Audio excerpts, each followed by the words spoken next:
ኢማም ማፈናቀል የሚባለው መስማትም አልፈልግም እኔ ሰልፍያዎች ከሱፊያ አካባቢ እየቀሙ ነው የሚባል ወሬ ሰማለሁ مسراق الشبابም ጨምሮ ይምጣ ከየትም ይምጣ ግን ኦሮሚያን አልፎ አዲስ አበባ ሊነካት የሚችል አንድም ጠላት አይኖርም ሀሳው ፕሬዝዳንት መጅሊስ ኢትዮጵያ ዳሽ የሐጅን ጉራኒ ዳጋ ተቆሜ ወዲን ደገፈነ ቆቆደሚ ሰጋሬን ተቆተቆ ሙስሊሞች ጅዱት ይሄኛ ከና ኦፋቲን ጅራን ወልቀበቴ ካኒሳን ሀሳው ጉራኒ ዳ አከሱመ ኢብሳ አሜሪካን ባፍቴ ዋሄ ነገኛቲን ወልቀበቴ ማሪ አራራ ማሳ ስለፋ ሞቱማ ዳፊ ወቦ ግዱቲ ዴምሲፈሙ ዳፊ ማጀት አሜሪካን ካናስ ሀጋ ተቆሜ ወሊን ላላ ዋሄ ነገኛቲን ወልቀበቴ ሀሳው ማሪ ኡመታ ወሊን ጉራን ከይሰት ኢታናን ፕሬዝዳንት ኢናኖ ኦሮሚያ ደብረሜቲን ፊንፊኔ ዲኒ ሩፉቶ ኮሌኖ ሂንጅሩ ኦሶ ኑቲ ጅሩ የቹዳን ካን ኢሳን ጎዳን ካን ጀራፌዱ አጀንዳ ተኤ ኤቀ ጉዳ አከሱማ ሶዳ ጉዳ ለኡ መጅራቹ ጀራብራቲ ሜ ካን ሰጎ ተኮሊን ደገፈና ዋሄ ኢርጋ ሀሳው ካናን ደብረሜ ካና ከይሰት የቹዳ ታቴ ረኮ ነገኛ ኡመተ ከነ ጉዲኖታ አዳ አዳ ሙዳቻቲን ጅሩ ከይሰቱ ካን ኡመተ ከነ ወሎ ባቲ ካና ከይሳ ከማሊ ደራን ተዱማቴ ትጅርቲ የሮ ረመዳን ሩፉ ካና ደራን ኡመተ ከነ ከወሎ ደቻዳን ደበላ me kana saga to kodin dagefanna ana abdu mobile abrahi bagara debi dan gara channel ki jaftan sini da me kopi ki woldura dubanin snf di hesa jalka barati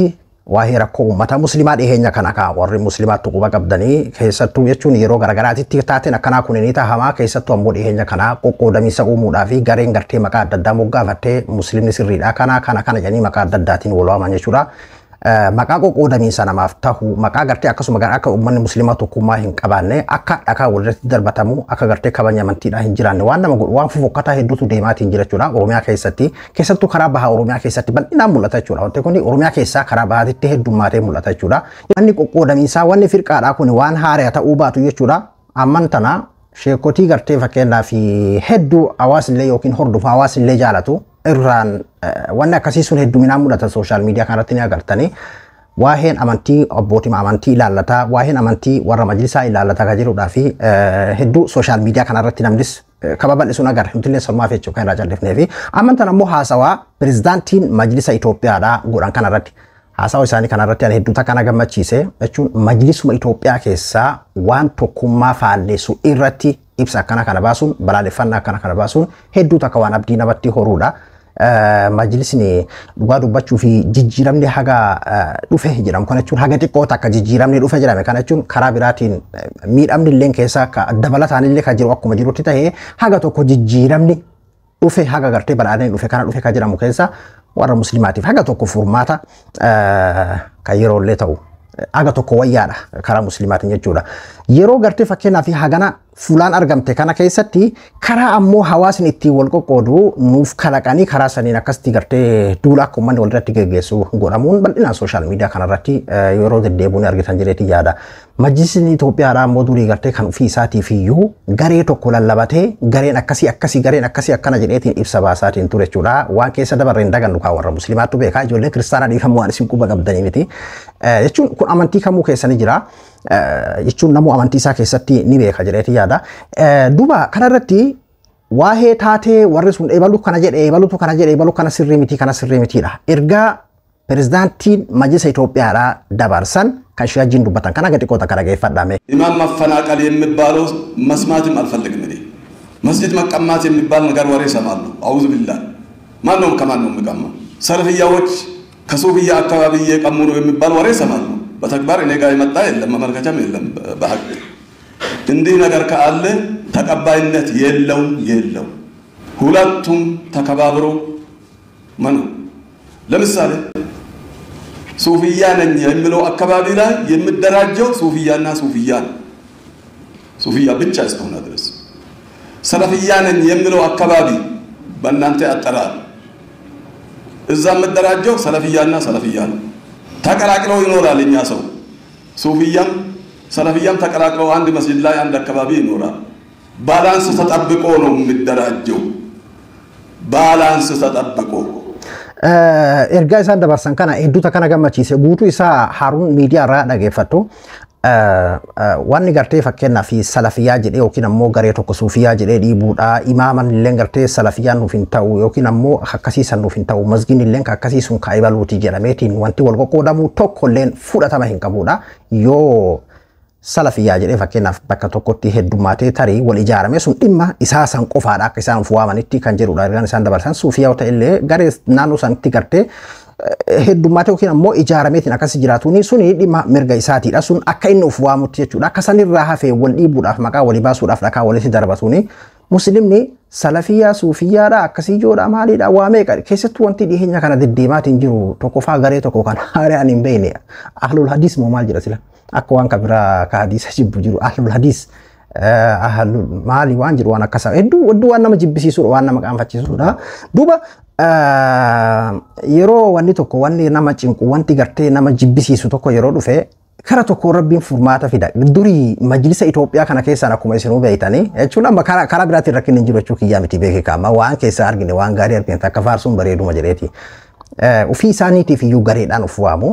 warra akkasii warra gartee biyya alaatii ergamaniitiin dhufan amantiin biyya keenyaa kana ka jedhu haga dhalan haga guddan haga gartee gaafa wayyaanee kanaadha keessattuu muslima keessatti kan argaatiin ture majlisarraa jechuu kiyyaa akkasitti ibsa walirratti baasaa garee tokko ta'ee garee tokko irratti ibsa baasaa jechuudha kanaafuu muslimni warqoqooduun maqaa walii baasee akkasitti deemuun imaamni masjiidni akkasitti gartee wal dhiibuun danda'u wal keessa faca'ee jiraatudha kasanirraa hafe ammoo akka fedhe ammoo mirga isaatii ijaarameetiin gartee nuti nama akkasii ijaaree jiraatu mirga isaatii garuu ammoo wal dhiibuun mirgaa miti ka jedhudha guutuu isaa ka haaruun miidiyaarraa ni dhageeffattu jedheeti yaada hedduu takka na gammachiise tole kara waa'ee nageenyaatiin wal qabateeti waa'ee nageenyaatiin wal qabatee yeroo garagaraatitti gartee kan gara biyya keenyaatitti deebi'amaatiin jiru ambaasaadar Maayikii Hamar muudama addaa gaanfa Afrikaa namicha kana bada osoo proofaayilarra kaa'annee akkami Ameerikaan tun asiin akka barbaadde hojjetaa shira garagaraa fakkeenyaaf waa'ee gaazaatiin wal qabatee waa'ee karaa adda addaatiin shira adda addaa keessatti hirmaataa karaa tokkoon ammoo fakkeenyaaf waa'ee biyya keenyaa irratti dhugaa dubbachuu fi dhiibbaa guddaa akka isaan godhaatiin jiran baatii takkallee waan guuteen seehuu gaafa walgahii gamtaa Afrikaadhaa Finfinneetti taa'amellee jechuudha jiila isaa waliin Finfinneedha ture jechuudha amman tanasii gara Finfinneetitti imalee jira ka jiru ibsa hajanala Ameerikaadhaa baasee jechuudha kuni waa'ee gartee waliigaltee Birtooniyaa kan Tigraay fi mootummaa federaalaa gidduutti akka lafa qabatu akkuma gartee dhukaasa dhaabuu irratti waliigalametti akkasuma taateen biraa kan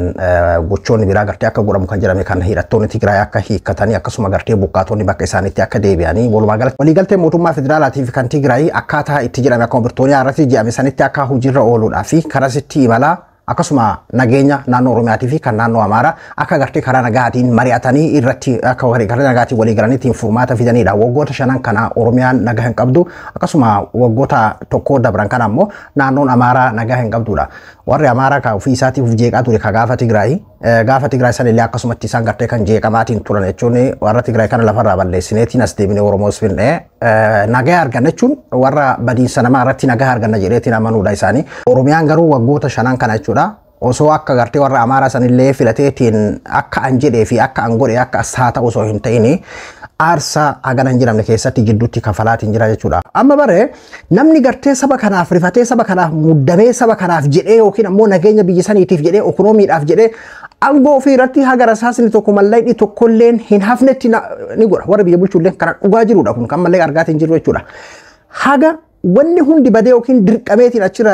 akkuma gartee gaafa wayyaara isaatti micciiramee achira buuti wanni hawaasaaf jedhameetiin godhuun jiru jechuudha. Garuu warri paawara qabu kan humna qabu kan gartee liqii isaaniitiin jiraatan kan fakkeenyaaf dhiyoo kan waa'ee IMF irratti jechuudha maallaqa liqii baankii addunyaa irraa akka hin arganne rakkoo nageenyaatu jira waan ta'eef kan jedhu ibsa akkasiillee baaftee turte jechuudha Ameerikaan. Amantana kanuma kanaan harka micciiranii marii araaraa marsaa sadaffaadhaatti tarii kan Oromiyaa keessaa nuti dhimma keenya irratti jechuudha geessuudhaaf deeman jedheeti yaada kundi waan abdii namatti horuudha ka tole ayyee mee waa'ee nageenyaa kanaan wal qabatee akkasuma waan dhiheenya kana jaraaf ajandaa ta'e xiqqaa shoqoo isaallee keessa buufnaa qondaala amma dura awwaaboodhaa kan ture Toleera Adabaati maqaan isaanii Toleera Adabaa Ministeera Ispoortiidhaatii fi aadaa jechuudha. Dhiheenya kana haasawa qondaalota warra naannoo Tigraay irratti haasawa godhan afaan Tigreellee dabalatee jechuudha. Waa'ee ayyaana Aduwaadhaatiin wal qabatee haasawa isaan godhan. Kan dhiheenya kana warra faannootii fi akkasuma gartee warra naftanyoota kanaaf ajandaa guddaa ta'e jechuudha. Haasawa isaanii kan akkuma faniititti keessa isiniif buusuu barbaadeeti garuu haa ta'uti waan ergaa of keessaa qabullee qabaammoo waanuma nama kamiyyuu mudatu jechuudha. Mee ergaa isaanii xiqqashoo danaa dhageeffadha. የተከበራችሁ የትግራይ ህዝብ አቦታትን አድታትን መንሰአትን ደቅ ሰባትን እንኳን ለ18ኛው የአድዋ ድል በዓል በሰላም አደረሳችሁ ማለት እንኳን ለ18ኛው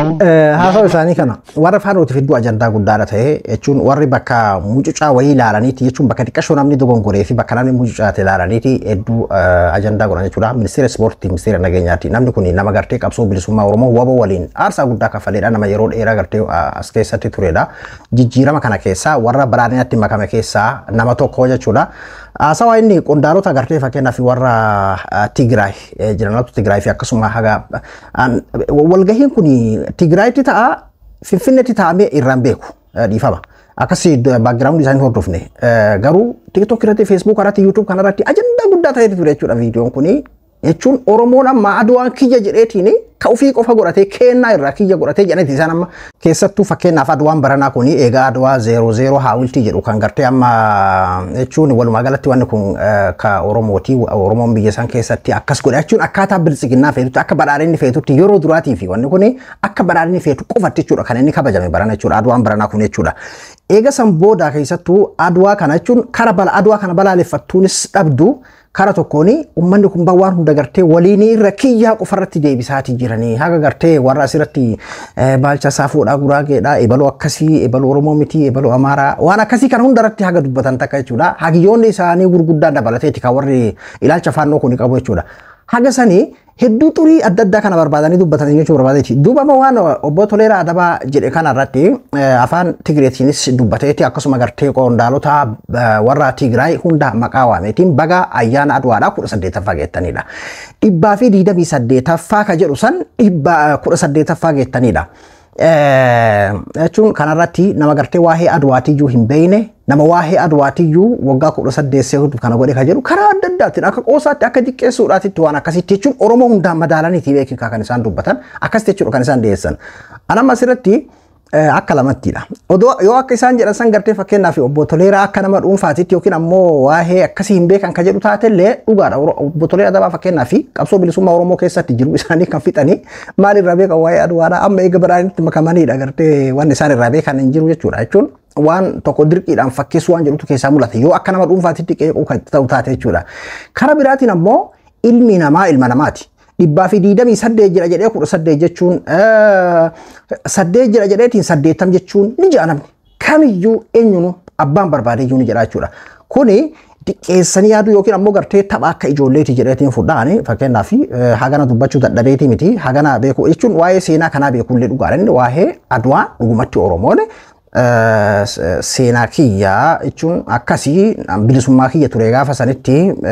bilisummaa biyya saniitiif qabsaa'een gaafa san bilisummaa jala ture bilisummaadhaaf qabsaa'aa ture jedheen amanu Oromoon qabsoon isaan keessa turanilleen akkasiidha amma ogguma gartee afran baraanitti makaman kanaadha malee jechuudha Toleeraanis jechuudha yoo qeequudhaaf taane karasitti jechuu ni dandeenya ammoo dogongora afaaniiti eenyuun dogongora. Hedduu garaan mataayaati jira jara gara tokkoon saba kan akka sabaatitti kan isin irratti qabsooytusi ammas akkasiin itti shakkaatiin jirtu jechuudha. Haaluma cinqii isaan keessa jiran kana jechuudha. Kara tokkoon akka sabaatitti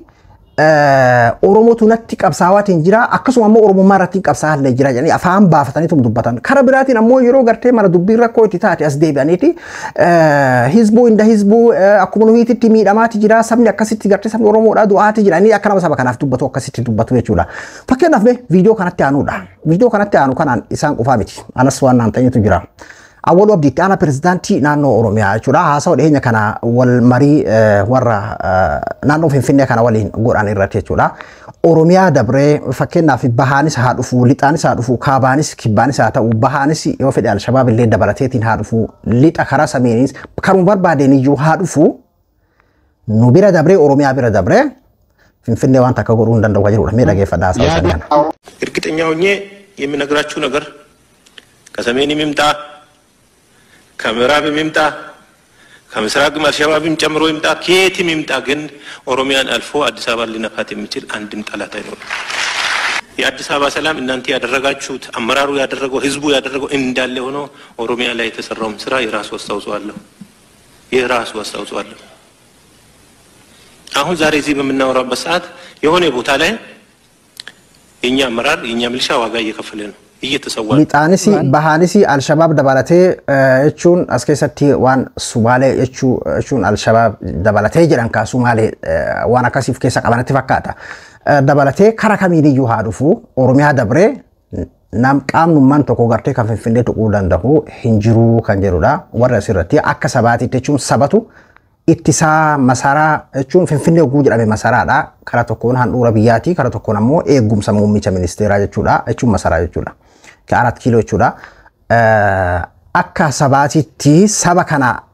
jechuun karaa sabeen oguu jedhu silaafuu warra karoorratti jiru tokko. Akka sabaatitti gartee sabni kulleen waliin du'aa jira kan jedhu xiinxalla isaanii tokkoon argee jechuun saban ilaallatu kun isaanii malee kan jedhu tokkoon ilaallate saksii waan jedhamu tokkotu jira. Karaa biraatiin mootummaa Oromummaa irratti qobsoo hin jecha saba kana ammoo yeroo sodaatan akka sabaatitti gartee isaanilleen waliin du'aa jiran kan jedhudha. Keessattuu kan warri 360 haasa'e tokko jechuudha. Asirratti isin fiduu isin hin barbaachisu jechuudha. Haa ta'uutii gartee haasofni awwaluu abdii amma godhe kuni anka jedhu masaraa malee nageenyi biyyattiidha kan Oromiyaadhaa hoo isaan hin yaachisu laata akkami jechuun mootummaa Sooriyaa tokko ni Beetanii Bashar al-Assad tokko jechuudha. Magaalaa inni keessa jiraatu naannoo inni jiraatu san qofa keessa jechuudha. Uummanni miiliyoona meeqaan buqqa'ee miiliyoona meeqaan dhume jechuudha.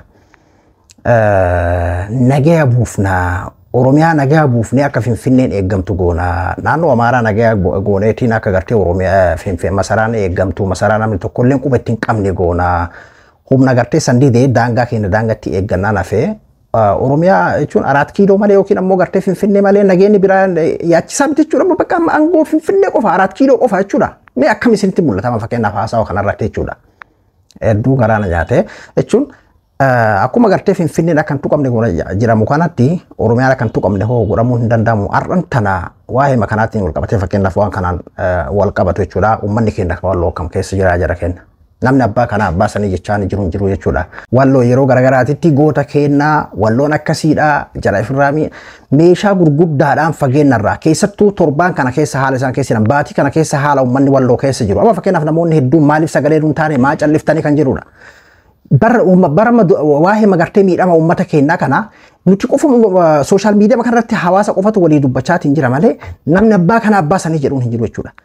Suuraalee sooshaal miidiyaa kanarra qoqqoodamu kan dubartoota dabalatee shiita uffatanii qawwee qabattee dubartoonni walloo dhugaadha gootummaan isaanii ni beekna. Shiita uffatanii akkasii gartee qawwee fudhatanii yeroo deeman akkanatti gartee kan mul'atu suuraaleen kunniin qoodama jechuudha. Waan kana namoonni hedduun gartee faniidhaaf yookiin ammoo suuraadhaaf kan itti fakkaatutu jira. Dhugaadha warra wareegame kana keessa dubartii wareegamtetu jira. Warra madaa'e keessa dubartii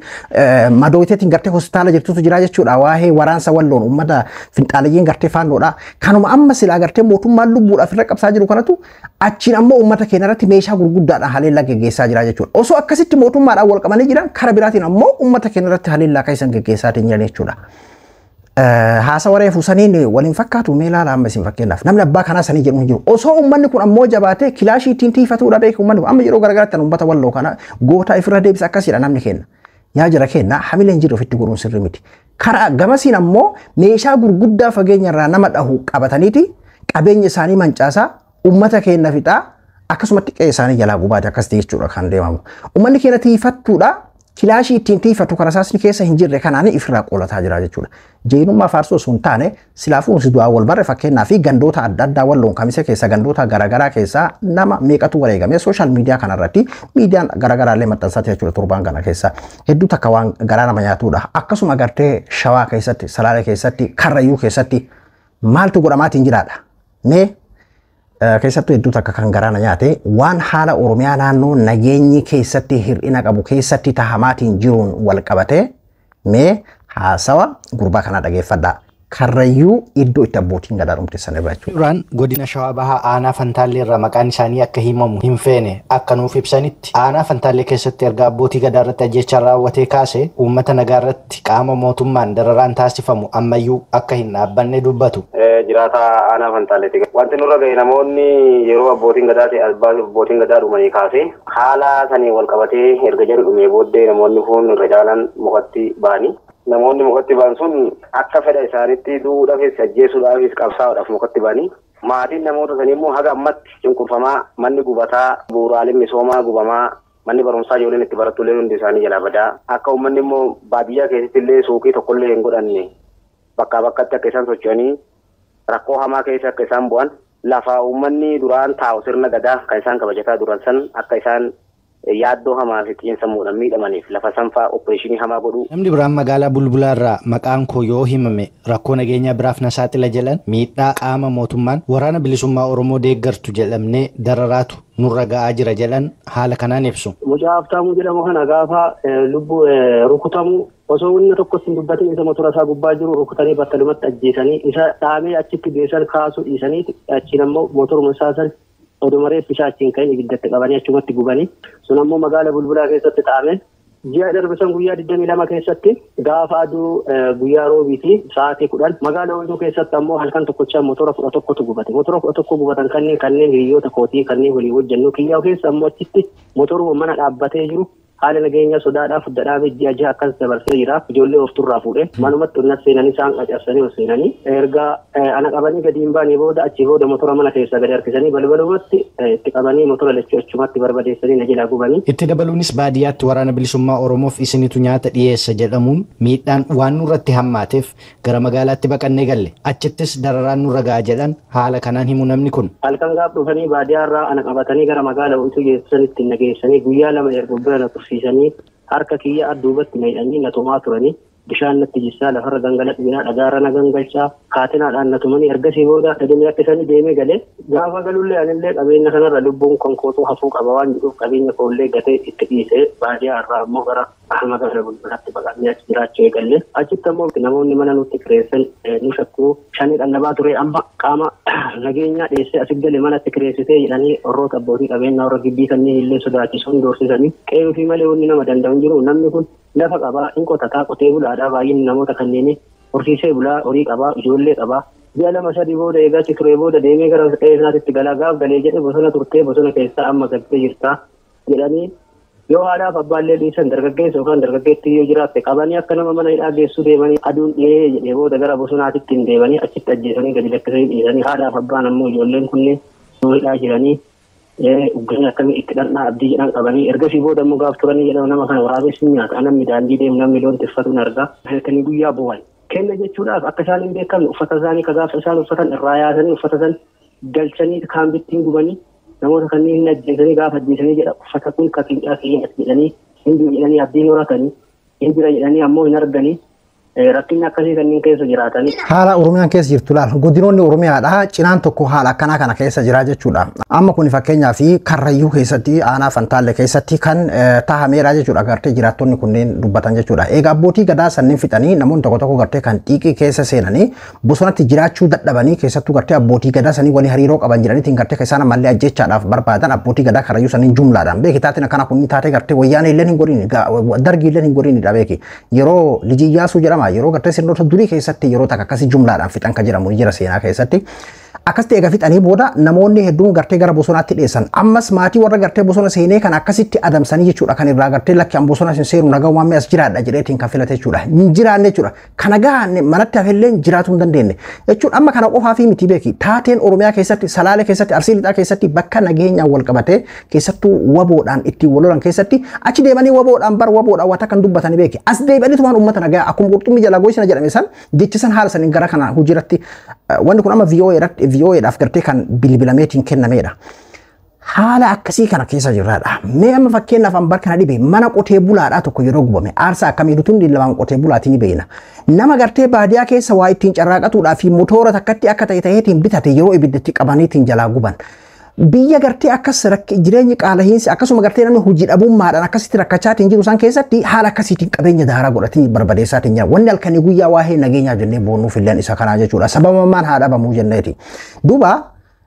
haalli Oromiyaa keessa jirtu haalli gartee Salaalee haalli Wallagga inumaa dhiisi qaamaan godhate gujiin maal bakki gartee silaa jalqaba irraa ka'eeyyuu bakka kanneen waan ta'eef jechuudha. Amma immoo godinoonni Oromiyaa garri caalu haala akkanaa kana keessa jira jechuudha. Fakkeenyaaf anaaf ati yookiin mana ho'aa keessa yoo jiraanne yookiin ammoo ati gartee Finfinnee keessa jiraattee yoo nagaa taate mee amma namni tokko fakkeenyaaf naannoo sun nagaa dhabeetii lubbuu kiyyaan baafadha jettee magaalatti gisee galte yeroo mana si kireessan mana si kireessuu yeroo sodaatanitti ati gartee achirraa waboodhaa saniif as dhuftee as jiraatta hogguu sin jiran gaafa ammoo lakki asillee dadhabdee achitti deebitellee bosona dhexee bosona galte jedhanii hogguu gara tokko lubbuun kee jiraatu hin dandeessu miilaal kaammati akka ati gartee lubbuu keellee karaa ati lubbuu keetillee baafachuu hin dandeenye شوف بيا ما تم جرين كان كيسة تمي مالجا برات بيجوت مغرتي أكم مريفو جنة كسوريا كيامني كان كيسة ليه بقى تاني تين بيجول لا كيسة تنا نود دا كيسة جراتا تين جرو من بيا كسي بربادو لسان كيسة تين ليه أوروميا كيسة تكون اللين دت ما بيجولا كره هندت يو كره كميت يو جراتو هندن ديس ويجولا osoo jarri oromummaadhaan akkasi dhakaan irratti darbattu iyyuu nulleen haaluma akkasiisan keessa jirra waan ta'eefidha yeroo hedduu gartee fakkeenyaaf hattaan ka waa'ee warraallee ka wanni laganneef sin jechuu barbaadeeti. Dhugaa dubbachuu fi keessattuu amma haalli Oromiyaan iddooleen garaagaraa akkasuma gartee Walloo fi Salaalee Karrayyuun iddoon garaagaraa haalli amma keessa jiru haala akka amma dhageessanii kanaadha jechuudha. Kanaafuu hundi keenya iyyuu karaa dandeenyu kamiiniyyuu karaa nageenyi buutti akkuma inni keenya furmaata argatuudhaa fi haga dandeenyuun dhiibbaa godhuudha. Haala Oromiyaan keessa jirtu wal yaadachiisuudhaa fi yaadatuun dirqamaa jechuudha. Jijjiiramnaa dhufee bilisooma jettee yoo naannoo kee fakkeenyaaf rasaasni dhukaatiin jiraanne Oromiyaan cinaan tokko akkana jirti burammoo akkasii bira gahuu beeyte suutuma tarkaanfachuun hawaasa kee quba qabaachuun haga dandeesseen nageenyi kun akka bu'uudhaa fi siyaachisuu qabaa jechuudha. An Abdul Abdul Moobaala Biraayii hanga qophii biraatti waliin deebinutti nagaan naa tura.